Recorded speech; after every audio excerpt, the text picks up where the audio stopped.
కోడంగల్ నియోజకవర్గం పోతిరెడ్డిపల్లి చేరుకున్న ముఖ్యమంత్రి రేవంత్ రెడ్డి గారు పోతిరెడ్డిపల్లిలోని కోసిగి మున్సిపల్ 4 లీడర్ చింతల గోవర్ధన్ రెడ్డి భౌతికాయాన్ని నివాళులర్పించిన సీఎం. గోవర్ధన్ రెడ్డి కుటుంబాన్ని పరామర్శించిన సీఎం.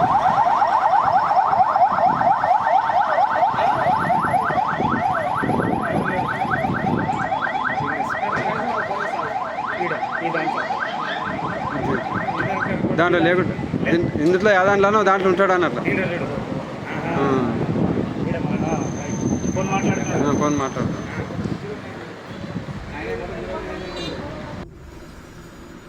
కోడంగల్ నియోజకవర్గం పోతిరెడ్డిపల్లి చేరుకున్న ముఖ్యమంత్రి రేవంత్ రెడ్డి గారు పోతిరెడ్డిపల్లిలోని కోసిగి మున్సిపల్ 4 లీడర్ చింతల గోవర్ధన్ రెడ్డి భౌతికాయాన్ని నివాళులర్పించిన సీఎం.